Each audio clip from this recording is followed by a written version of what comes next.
கர்த்தருடைய பரிசுத்த நாமத்திற்கு மகிமை உண்டாகட்டும். ஆராதனைக்குள்ளே நம்மை நடத்தின தேவன், நம்மோடு கூட இடைப்பட்டவர், இந்த மாலை வேளையிலும் நம்மோடு கூட அவருடைய வார்த்தை கொண்டு நம்மோடு கூட பேசுவாராக. திருப்பிக் கொள்ளலாம். ஏசாயாவின் புஸ்தகம் 26வது அதிகாரம் 3வது வசனம். ஏசாயா 26வது அதிகாரம் 3வது வசனம். உம்மை உறுதியாய் பற்றிக் கொண்ட மனதை உடையவன் உம்மையே நம்பி இருக்கிறபடியால் நீர் அவனை பூரண சமாதானத்துடன் காத்துக்கொள்வீர். ஹல்லேலூயா. அங்கே நாம கடந்த வாரத்தில் நம்முடைய ஆண்டவர் காத்துக்கொள்ளுகிற ஆண்டவர் என்று சொல்லி 3 காரியங்களை எந்தெந்த விதத்தில் ஆண்டவர் ஒரு கர்த்தருடைய பிள்ளையை 4 விதங்களிலே கர்த்தர் பாதுகாக்கிறார், நடத்துகிறார். முதலாவது, அந்த காத்துக்கொள்வார் என்ற அந்த சொல்லினுடைய அர்த்தம் நம்முடைய தேவன் பாதுகாக்கிறவர். அதிலே 3 காரியங்களை சொன்னேன். ஒன்று, சத்துருவின் தாக்குதல்களிலிருந்து ஆண்டவர் பாதுகாக்கிறார். 2வது, சத்துருவினுடைய கண்ணியிலிருந்து கர்த்தர் பாதுகாக்கிறார். 3வது, தீமையிலிருந்து கர்த்தர் விலக்கி பாதுகாக்கிறார் என்று சொல்லி பார்த்தோம். 2வது, நம்முடைய ஆண்டவர் பத்திரமாக்குகிறவர். அல்லேலூயா. 3வது, நம்முடைய ஆண்டவர் பகிர்ந்து கொடுப்பவர் அல்லது பராமரிக்கிற ஆண்டவர். 4வதாக, ஆண்டவர் எல்லாவற்றையும் நமக்கு முழுமையாக்கி தருகிற ஒரு தேவனாய் இருக்கிறார் என்று சொல்லி கடந்த வாரத்தில் நாம் கவனித்தோம். இந்த நாளினுடைய காலை வேளையிலும் அங்கே ஒரு வார்த்தை அழகாக சொல்லப்பட்டிருக்கிறது. பூரண சமாதானத்துடன் காத்துக்கொள்ளுவீர். நம்முடைய ஆண்டவர் பூரணமான தேவன். அவர் பூரணராய் இருக்கிறபடியினாலே அவருடைய கிரியைகளும் பூரணமாய் இருக்கிறது. எத்தனை பேர் அதை விசுவாசிக்கிறீர்கள்? நம்முடைய தேவன் பூரண தேவன். அவருடைய கிரியைகளும் அவருடைய செயல்களும் நம்முடைய வாழ்க்கையிலே பூரணமாய் இருக்க கர்த்தர் செய்கிறார். ஆகவே ஆண்டவர் நம்முடைய வாழ்க்கையிலே அவர் மேலே நம்பிக்கை வைப்பவர்களுக்கு தேவன் பூரணமாக தருகிற 3 விதங்களிலே பூரணமானதை கர்த்தர் தம்முடைய பிள்ளைகளுடைய வாழ்க்கையிலே அவர் செய்கிறார். அந்த பூரணமான 3 செயல்களும் நம்முடைய வாழ்க்கையிலே இருக்க ஒரு எதிர்பார்ப்போடு, ஒரு தாகத்தோடு, ஒரு ஏக்கத்தோடு கர்த்தருடைய வார்த்தையை நாம் தொடர்ந்து கவனிக்க கர்த்தர் கிருபை தருவாராக. முதலாவது, ஆண்டவர் பூரணமாக செய்கிற முதல் காரியத்தை குறித்து காலை வேளையிலே உங்களோடு கூட நான் பகிர்ந்து கொண்டேன்.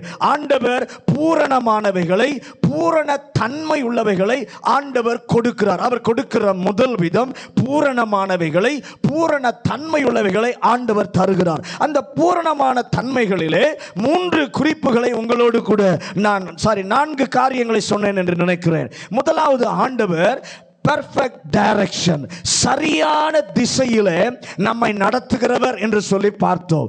2வது, பெர்ஃபெக்ட் ப்ரொவிஷன், நம்முடைய தேவை எதுவோ அதை ஆண்டவர் சரியாய் பூரணமாய் கொடுக்கிறவராய் இருக்கிறதை அநேக காரியங்களை உங்களோடு கூட பகிர்ந்து கொண்டேன். 3வதாக, பெர்ஃபெக்ட் கிஃப்ட், பூரண வரத்தை கர்த்தர் தம்முடைய பிள்ளைகளுக்கு, அவர் மேல் நம்பிக்கையாய் இருக்கிறவர்களுக்கு அவர் கொடுக்கிற தேவனாய் இருக்கிறார் என்று சொல்லி பார்த்தோம். 4வதாக, பெர்ஃபெக்ட் ஸ்ட்ரென்த், பூரணமான பலனை கொடுக்கிற தேவன் என்று சொல்லி நாம் பல காரியங்களை காலை வேளையிலே தியானிக்க கர்த்தர் நமக்கு உதவி செய்தார். இந்த மாலை வேளையிலே 2வது, அந்த பூரணமாய் ஆண்டவர் செய்கிற காரியத்தில் 2வது, ஏசாயாவின் புஸ்தகம் 26வது அதிகாரம் 3வது வசனத்தை வாசிங்க. ஏசாயா 26:3. உம்மை உறுதியாய் பற்றிக்கொண்ட மனதை உடையவன் உம்மையே நம்பி இருக்கிறபடியால் நீர் அவனை பூரண சமாதானத்துடன். 2வது, ஆண்டவர் கொடுக்கிறது பூரண சமாதானம். முதலாவது, பூரணமானவைகளை, பூரணமான தன்மை உடையவைகளை தருகிறார். அதில் 3 குறிப்புகளை நான் சொன்னேன். இங்கே 2வது, ஆண்டவர் பூரணமாய் தருகிற காரியத்தில் 2வது, பூரணமான சமாதானத்தை கர்த்தர் கொடுக்கிறார். அல்லேலூயா. வசனம் சொல்லுகிறது, கர்த்தர் என்னை பூரண சமாதானத்துடன் காத்துக்கொள்ளுகிறவர். எத்தனை பேர் அதை விசுவாசிக்கிறீர்கள்? அல்லேலூயா. இந்த பூரண சமாதானம் என்பது என்ன? ஆண்டவர் அந்த ஜனங்களை பார்த்து சொல்லுகிறார், பலனான நகரம் அதற்கு உண்டு, ரட்சிப்பே அதற்கு மதில். அப்படிப்பட்ட பாதுகாப்பான, அப்படிப்பட்ட அரண் நிறைந்த பட்டணத்திற்குள் உங்களை கொண்டு போய் நீங்கள் என்னை நம்பி இருக்கிறபடியினாலே பூரண சமாதானத்துடன் காப்பேன். அந்த பூரண சமாதானம் என்பது என்ன?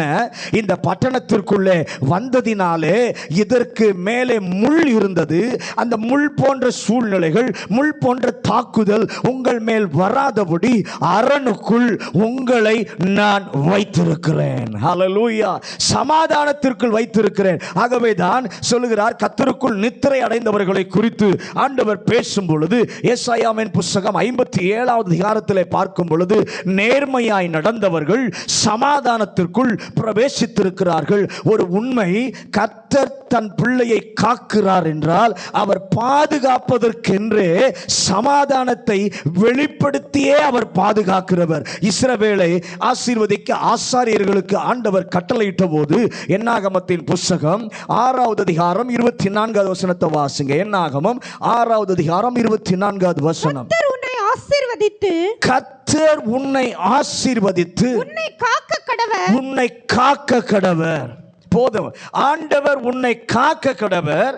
எப்படி காப்பார்? 25ஆம் வசனம் சொல்லுது. வாசிங்க. 25 வாசிங்க. கர்த்தர் தம்முடைய முகத்தை உன்மேல் பிரகாசிக்க பண்ணுவார். முடிக்கும் போது 6வது அதிகாரம் 26வது வசனம். கர்த்தர் தம்முடைய முகத்தை உன்மேல் பிரசன்னமாக்கி உனக்கு சமாதானத்தை கட்டளையிடுவார். அல்லேலூயா. ஆகவே நம்முடைய தேவன் பூரணமானதை தருபவர். இரண்டாவது, பூரண சமாதானத்தில் கர்த்தருடைய பிள்ளையை அவர் பாதுகாக்கிறவராய் இருக்கிறார். 1 ராஜாக்கள் 4வது அதிகாரம் 24வது வசனம். 1 ராஜாக்கள் 4வது அதிகாரம் 24வது வசனம்.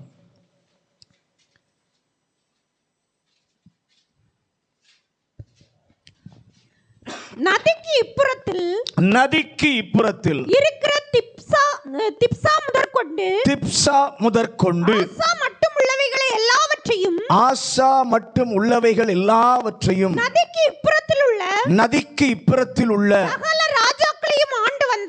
சகல ராஜாக்களையும் ஆண்டு வந்தான். அவனை சுற்றி எங்கும் சமாதானமாய் இருந்தது. அல்லேலூயா. சாலமோனுடைய காலத்தை குறித்து இங்கே சொல்லி இருக்கிறது. அவனை சுற்றி எங்கும் சமாதானம் இருந்தது. அது ஏன் பூரண சமாதானம்? ஏசாயா 26வது அதிகாரம் 12வது வசனத்தை வாசிங்க. ஏசாயா 26:12. கர்த்தாவே எங்களுக்கு சமாதானத்தை கட்டளையிடுவீர், எங்கள் கிரியைகளை எல்லாம் எங்களுக்காக நடத்தி வருகிறவர் நீரே. இந்த சமாதானத்தை தேவன் தன்னுடைய மனிதருக்கு, தன்னுடைய பிள்ளைகளுக்கு கட்டளையிடுகிறவராயிருக்கிறார். ஏதோ திடீரென்று முளைத்தது போல அல்ல. ராஜாதி ராஜாவானவர் அவருடைய பிள்ளைகளுக்கு கட்டளை கொடுக்கிறார். இந்த வாழ்க்கையில சமாதானம் இருப்பதாக, இந்த வாழ்க்கையில, இந்த குடும்பத்தில் சமாதானம் பாதுகாக்கப்படுவதாக. பூரணமாய் தேவனிடத்திலிருந்து வருகிற பூரண சமாதானம். எத்தனை பேருக்கு அது வேணும்? ஆண்டவரே, எனக்குள்ளே, என் குடும்பத்திற்குள்ளே அந்த பூரண சமாதானம் எப்பொழுதும் இருக்க நீர் கட்டளை இடுவீராக. ஏன் பூரண சமாதானம் என்று அழைக்கிறார்? ஏசாயா 26:15 வாசிங்க. ஏசாயா 26:15. இந்த ஜாதியை பெருக பண்ணினீர் கர்த்தாவே, இந்த ஜாதியை பெருக பண்ணினீர், நீர் மகிமைப்பட்டீர், தேசத்தின் எல்லை எல்லாவற்றையும் நெடும் தூரத்தில் தள்ளி வைத்தீர். கர்த்தர் சமாதானத்தை கட்டளையிடும் போது நடப்பது, இந்த ஜாதியை பெருக பண்ணுகிறார். 2 முறை சொல்லுகிறார், இந்த ஜாதியை பெருக பண்ணுவேன் என்று. முதலாவது ஆண்டவர் ஆபிரகாமுக்கு சொன்னார். ஆபிரகாமுக்கு சொன்னது அப்படியே நடந்தது. மறைந்தது, நடந்தது, குறைந்தது. இப்போது ஆண்டவர் சமாதானத்தை கட்டளையிடும் போது அந்த வாக்குத்தத்தம் இனி ஒருபோதும் குறையாத நிலையிலே இஸ்ரவேலிலே நிறைவேற இருக்கிறது. புரிந்து கொள்ளும்படி சொல்கிறேன். கர்த்தர் சமாதானத்தில் ஒரு நபரை காப்பார் என்றால் அதற்கு அறிகுறி அந்த வாழ்க்கையில அதுவரை நிறைவேறாத வாக்குத்தத்தங்கள் சரமாரியாக கிரமமாக நடந்து நிறைவேற ஆரம்பிக்கும். இந்த பூரண சமாதானம் லூக்கா 2 அதிகாரம் 29 32 வரைக்கும் வாசிங்க. லூக்கா 2 அதிகாரம் 29 முதல் 32 வசனங்கள். ஆண்டவரே, இந்த வார்த்தையின்படி உமது அடியேனை இப்பொழுது சமாதானத்தோடு போக விடுகிறீர். புறஜாதிகளுக்கு பிரகாசிக்கிற ஒளியாகவும் உம்முடைய ஜனமாகிய இஸ்ரவேலுக்கு மகிமையாகவும். நல்ல ஆலயத்திற்கு வருகிறான். இயேசு பாலகனை கரத்தில் எடுக்கிறான் சிமியோன். எழுந்த உடனே எடுத்த உடனே உள்ளம் சொல்கிறது, கர்த்தர் உனக்கு சொன்ன வார்த்தை நிறைவேறி இருக்கிறது. அல்லேலூயா. என் கண்கள் உம்முடைய இரட்சண்யத்தை கண்டது, உம்முடைய வாக்கின்படியே என்று சொல்லுகிறான். இதுவரை நிறைவேறாத அந்த ஒரு வாக்குத்தத்தம் நிறைவேற உடனே அவன் சொல்லுகிறான், இப்பொழுது என்னை சமாதானத்தோடு கூட போக விடுகிறீர். அல்லேலூயா. ஆண்டவர் சமாதானத்தை கட்டளையிடும் பொழுது இங்க நல்ல கவனிங்க. ஒன்று, சமாதானத்தின் விளைவாக ஆண்டவர் தந்த வாக்குத்தத்தங்கள் நிறைவேறும் நிலைமையை கர்த்தர் ஏற்படுத்துவார். அல்லது ஆண்டவர் கொடுத்த வாக்குத்தத்தங்கள் நிறைவேறுவதால் சமாதானம் பூரணமாக நிலைத்தோங்க கர்த்தர் செய்வார். விசுவாசிக்கிறவங்க ஆமென் சொல்லுங்க. இயேசு உலகிலே இருந்த பொழுது, அவர் ஊழியம் செய்த போது, சிலுவையிலே தொங்கின போது, உயிர் தெழுந்த பொழுது, இயேசுவின் வாழ்க்கையிலே அநேக தீர்க்க தரிசனங்கள் நிறைவேறினது. எரேமியாவிலே உரைக்கப்பட்டது, ஏசாயாவிலே உரைக்கப்பட்டது, இன்னும் சொல்ல போன சிலுவையிலே தொங்கும் போது தீர்க்க தரிசிகளாலே உரைக்கப்பட்டது, சொல்லப்பட்டது எல்லாம் நிறைவேறினது. இயேசு மரித்து உயிர் தெழுந்து அவருடைய இரத்தத்தின் வல்லமையால் நம்மை இயேசுவுக்கு உள்ளாக கொண்டு வந்த பின்பு நடந்தது என்ன? 2 கொரிந்தியர் 1வது அதிகாரம் 20வது வசனம். 2 கொரிந்தியர் 1வது அதிகாரம் 20வது வசனம். எங்களால் தேவனுக்கு மகிமை உண்டாகும்படி தேவனுடைய வாக்குத்தத்தங்கள் எல்லாம் இயேசு கிறிஸ்துவுக்குள் ஆம் என்றும் அவருக்குள் ஆமென் என்றும் இருக்கிறது. இங்க சொல்லுகிறது, கிறிஸ்து இயேசுவுக்குள் வாக்குத்தத்தங்கள் எல்லாம் ஆம் என்றும் ஆமென் என்றும் இருக்கிறது. அப்ப இயேசுவில் தீர்க்க தரிசனங்கள் எல்லாம் நிறைவேறினது. இப்ப இயேசுவுக்குள் இருக்கும் அவருடைய பிள்ளைகளுக்கு வாக்குத்தத்தங்கள் நிறைவேற ஆண்டவர் கிருபை தருகிறார். தீர்க்க தரிசனமும் நிறைவேறும். எதற்கு? ஒரு பூரண சமாதானத்தை ஆண்டவர் கொடுப்பதற்கு. ஏசாயா 26:15 மறுபடியும் வாசிங்க. ஏசாயா 26:15. இந்த ஜாதியை பெருக பண்ணினீர், கர்த்தாவே இந்த ஜாதியை பெருக பண்ணினீர், நீர் மகிமைப்பட்டீர், தேசத்தின் எல்லை எல்லாவற்றையும் நெடுந்தூரத்தில் தள்ளி வைத்தீர். கர்த்தர் ஒருவர் மட்டும் மகிமைப்படுகிற சூழ்நிலை அந்த வாழ்க்கையிலே இருக்கும். ஆண்டவரே, நீர் எங்கள் வாழ்க்கையிலே இந்த சமாதானத்தினாலே எங்களை காத்து கொள்வீராக. நீரே கட்டளையிட்டு உம்முடைய வாக்குத்தத்தங்கள் எல்லாம் நிறைவேறும். அந்த சமாதானம் அதுதான் பூரண சமாதானம். அதை நீர் எங்களுக்கு தந்ததும் காக்கப்பட வேண்டும், நாங்களும் காக்கப்பட வேண்டும். அந்த பூரண சமாதானத்தினாலே நீர் எங்களை நிறைப்பீராக. மூன்றாவது, அந்த பூரண சமாதானத்தினுடைய மூன்றாவது காரியம், எபிரேயரின் புஸ்தகம் 13வது அதிகாரம் 21வது வசனம். எபிரேயர் 13வது அதிகாரம் 21வது வசனம். இயேசு கிறிஸ்துவை கொண்டு இயேசு கிறிஸ்துவை கொண்டு தமக்கு முன்பாக பிரியமானதை உங்களிடத்தில் நடப்பித்து நீங்கள் தம்முடைய சித்தத்தின்படி செய்ய உங்களை சகலவித நற்கிரியையிலும் சீர்பொருந்துகிறவர்களாக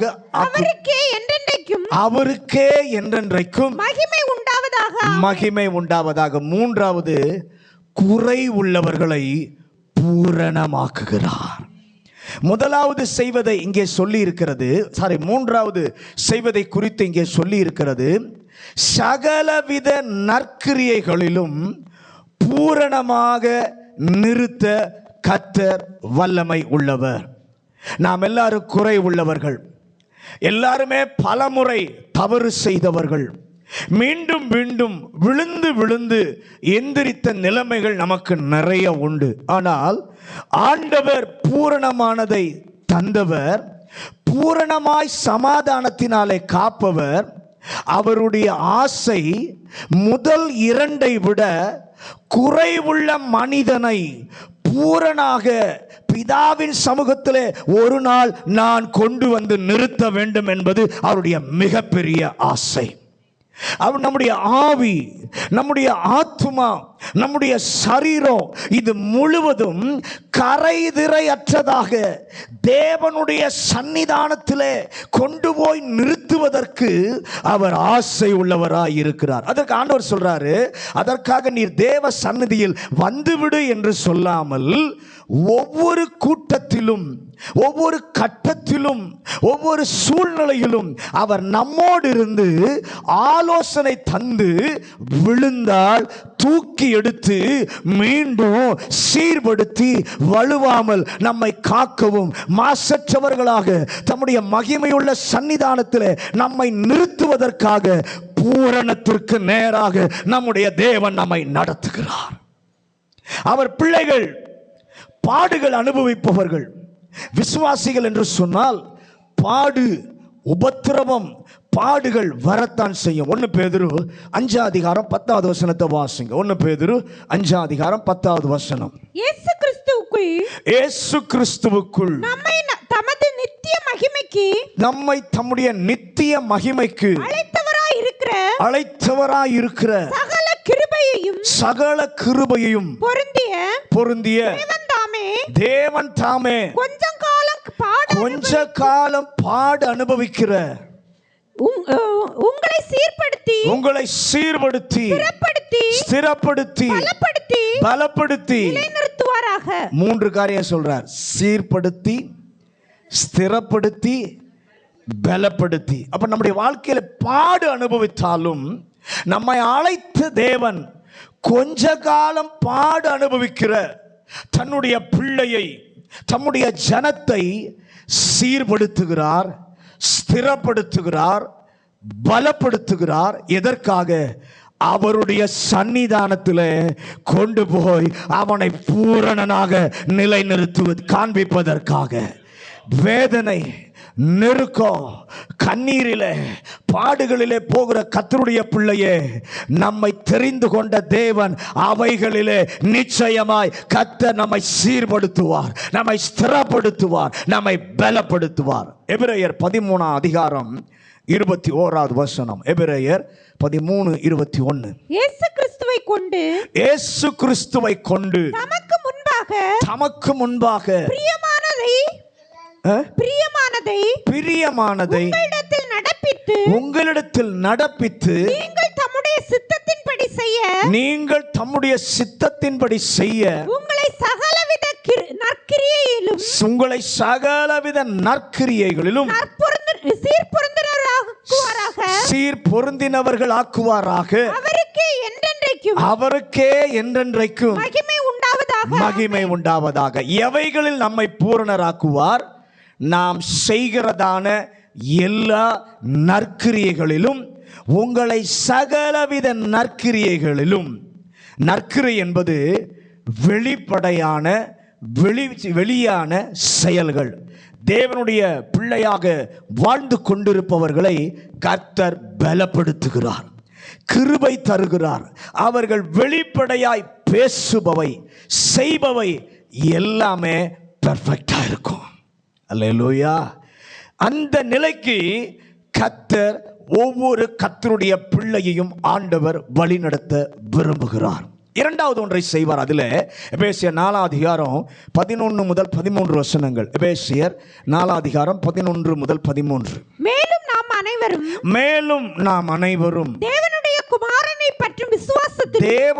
குமாரனை பற்றும் விசுவாசத்திலும் அறிவிலும் ஒருமைப்பட்டவர்களாகி கிறிஸ்துவினுடைய நிறைவான வளர்ச்சியின் அளவுக்கு தக்க பூரண புருஷராகும் வரைக்கும் பரிசுத்தவான்கள் சீர்பொருந்தும் பொருட்டு சுவிசேஷ ஊழியத்தின் வேலைக்காகவும் கிறிஸ்துவின் சரீரமாகிய சபையானது பக்தி விருத்தி அடைவதற்காகவும் அவர் சிலரை அப்போஸ்தலராகவும் சிலரை தீர்க்கதரிசிகளாகவும் சிலரை சுவிசேஷகராகவும் சிலரை மேய்ப்பராகவும் போதகராகவும் ஏற்படுத்தினார். நல்ல கவனி. அது என்ன? நாம் கிறிஸ்துவினுடைய நிறைவான வளர்ச்சியின் அளவுக்கு தக்க பூரணராக மாறுவதற்கு சபைகளிலே கர்த்தர் இவைகளை ஏற்படுத்தினார். வெளிப்படையான செயல்களிலே ஒரு பூரணம் வருவது போல உள்ளான மனுஷனிலே கர்த்தர் பூரண புருஷராக நம் ஒவ்வொருவரையும் நடத்த விரும்புகிறார். ஆண்டவரே, நாங்கள் உம்மை நம்பி இருந்தால், உம்மை சார்ந்திருந்தால், நீர் எங்களிலே இதை செய்வதற்காக உமக்கு நன்றி. அல்லேலூயா. இந்த 3 காரியங்களை பூரணமாக கர்த்தர் செய்கிறார். பூரணமானவைகளை, பூரணமாக்கப்பட்டவைகளை கர்த்தர் தருகிறார். இரண்டாவது பூரண பலனை தருகிறார். பூரண சமாதானத்தை தருகிறார். மூன்றாவது குறை உள்ளவர்களை பூரணமாக கர்த்தர் மாற்றுகிறார். இது 3ஐயும் ஆண்டவர் நம்முடைய வாழ்க்கையில செய்யணும்னா, நம்ம பக்கத்தில், நம்ம சார்பில் நாம் என்ன செய்ய வேண்டும் என்று சொல்லி கர்த்தர் எதிர்பார்க்கிறார் என்று சொல்லி 2 காரியங்களை சுருக்கமாய் சொல்லுகிறேன். இந்த 3ம் நம்மிலே ஆண்டவர் கொடுத்து கடைசி வரைக்கும் நம்மிடத்தில் இருக்கணும்னா, ஆதியாகமம் 17வது அதிகாரம் 1வது வசனம். ஆதியாகமம் 17வது அதிகாரம் 1வது வசனம். ஆபிராம் 99 வயதான போது கர்த்தர் ஆபிரகாமுக்கு தரிசனமாகி, நான் சர்வ வல்லமை உள்ள தேவன், நீ எனக்கு முன்பாக நடந்து கொண்டு உத்தமனாயிரு. வயது 99, பரவாயில்ல, ரிட்டையர்மெண்ட் கொடுத்தரலாம், கண்டிஷன் வைக்க வேண்டாம் என்று ஆண்டவர் நினைக்கல. 99 வயதானவரை பார்த்து, முன்னால் வந்து நில், எனக்கு முன்பாக உத்தமனாயிரு. அல்லேலூயா. பூரணரான நீர், பூரணமானதை நீர் தந்து, பூரணத்தில் காத்து, பூரணத்திற்கு நேராக நடத்தும் போது என்னிடம் கேட்கிற முதல் காரியம், ஆபிரகாமே, நீ நடக்கிற ஒரு வழி இருக்கே, ஒரு தடவை ஏற்கனவே நீ சைடு ட்ராக் ஆயிட்ட, இனி அப்படி ஆகாதே. உன்னை நான் நடத்துகிற பாதையிலே முழு மனதோடு, முழு பலத்தோடு, முழு ஆவியோடு என் வழிகளிலே நீ நடப்பதிலே பூரணமாயிரு. அல்லேலூயா. பெர்ஃபெக்ட். எப்படி? பூரண மனதோடு நடத்துகிறேன், முழு ஆவியோடு, முழு பலத்தோடு நடக்கிறேன். இவையெல்லாம் நம்முடைய வாழ்க்கையில முழுமையாய் இருந்தால்தான் கர்த்தருடைய பாதையிலே முழுமையாய் நடக்கிறோம் என்று சொல்லி அர்த்தம். அப்படின்னா என்ன அர்த்தம்? ஆண்டவரே, உமக்கு நான் கீழ்ப்படிய கடமைப்பட்டிருக்கிறேன். நீர் என்னிடத்தில் கேட்கிறீரே, உத்தமனாயிரு என்று சொல்லி கேட்கிறீரே, நான் அதற்கு கீழ்ப்படிந்து முழுமையாய் நடக்க என்னை ஒப்பு கொடுக்கிறேன் என்ற அர்ப்பணிப்பை கர்த்தர் எதிர்பார்க்கிறார். இரண்டாவது 1 யோவான் 4வது அதிகாரம் 18வது வசனம். 1 யோவான் 4வது அதிகாரம் 18வது வசனம். அன்பிலே பயமில்லை, அன்பிலே பயமில்லை, பூரண அன்பு பயத்தை புறம்பே தள்ளும், பயத்தை புறம்பே தள்ளும், பயமானது வேதனை உள்ளது, பயமானது வேதனை உள்ளது, பயப்படுகிறவன் அன்பில் பூரணப்பட்டவன் அல்ல, அன்பில் பூரணப்பட்டவன் அல்ல. இரண்டாவது கேட்பது, நான் உன்னிலே உங்களிலே இவ்வளவாய் அன்பு கூர்ந்தேன். அவன் நம்மிடம் கேட்பது இவ்வளவா என்று சொல்லிலே பூரண அன்பை கர்த்தர் எதிர்பார்க்கிறார்.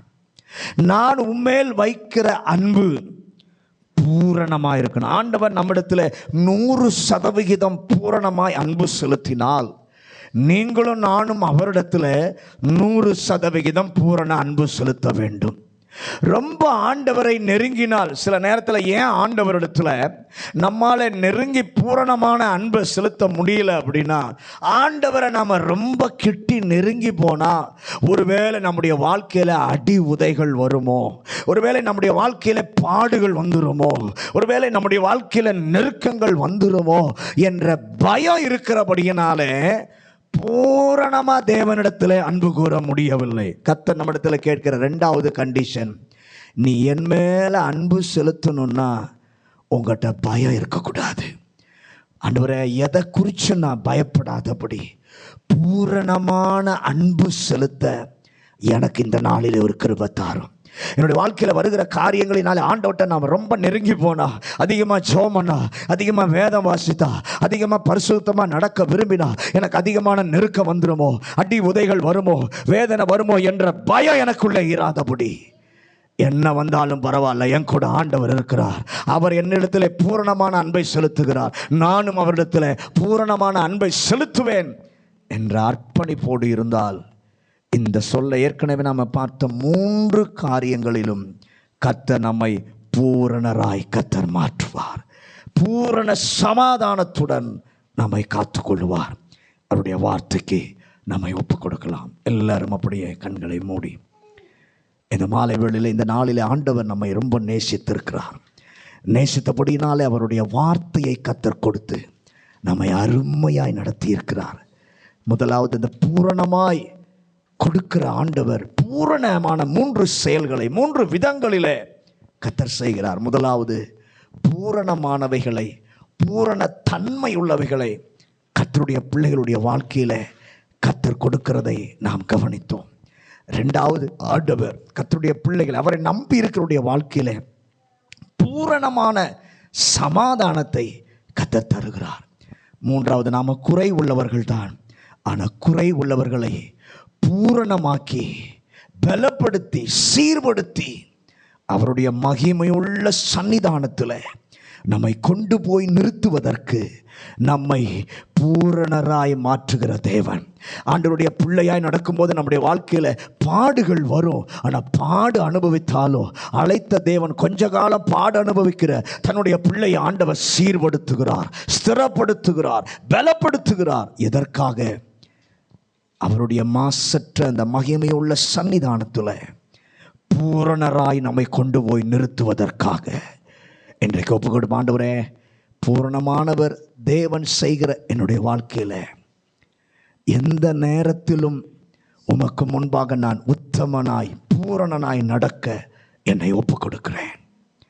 இரண்டாவது, ஆண்டவரே, எதையாவது கண்டு ஆண்டவரிடத்தில் பூரணமாய் அன்பு செலுத்த முடியாமல் என்னுடைய வாழ்க்கையில் இருக்கிற பயங்களை இன்னைக்கு நான் அகற்றுகிறேன். இன்றைக்கு நீர் என்னிடத்திலே பூரணமாய் அன்பு செலுத்துவது போல நானும் உம்மிடத்திலே பூரணமாய் அன்பு செலுத்த என்னை ஒப்புக் கொடுக்கிறேன் என்று நாம் ஒப்புக் கொடுத்து வருவோமானால் நிச்சயமாய் இந்த பூரணமான தேவன் சமாதானத்தோடு காத்துக்கொள்வார். பரிசுத்தமுள்ள நல்ல ஆண்டவரே, இந்த நல்ல மாலை வேளைக்காக நன்றி சொல்கிறோம். பூரண சமாதானத்துடன் காத்துக்கொள்ளுகிற தேவனுடைய செயல்களை குறித்து, தேவன் பூரணமாக்கி தருகிற காரியங்களை குறித்து இந்த நாளில் ஆண்டவர் எங்களோடு கூட பேசி இருக்கிறீர். நீர் பூரணமானதை, பூரண தன்மை உள்ளவைகளை உம்மை நம்பி இருப்பவர்களுக்கு, உம்மையே நம்பி இருக்கிற சார்ந்து இருக்கிற பிள்ளைகளுக்கு நீர் தருகிறீர். உம்முடைய பிள்ளைகளுக்கு பூரண சமாதானத்தை தருகிறீர். நம்முடைய பிள்ளைகள் குறைவுள்ளவர்களாய் இருந்தாலும் தேவன் உம்முடைய மாசற்ற சன்னிதானத்தில் கொண்டு போய் நிறுத்துவதற்கு சீர்படுத்தி, ஸ்திரப்படுத்தி, பலப்படுத்தி பூரணராய் நீர் மாற்றுகிறீர். எங்களை நாங்கள் ஒப்புக் கொடுக்கிறோம். இந்த மூன்றையும் எங்களுடைய வாழ்க்கையில செய்வதற்கு நீர் எங்களுக்கு முன்பாக வைக்கிற அந்த 2 நிபந்தனைகளுக்கும் நாங்கள் இன்றைக்கு கீழ்ப்படிய ஒப்புக் கொடுக்கிறோம். தேவன் எங்கள் பிள்ளைகளை அப்படியே வசனத்தின்படி நடத்துவாராக. இயேசுவின் அதிகாரமுள்ள நாமத்தில் ஜெபிக்கிறோம் நல்ல பிதாவே.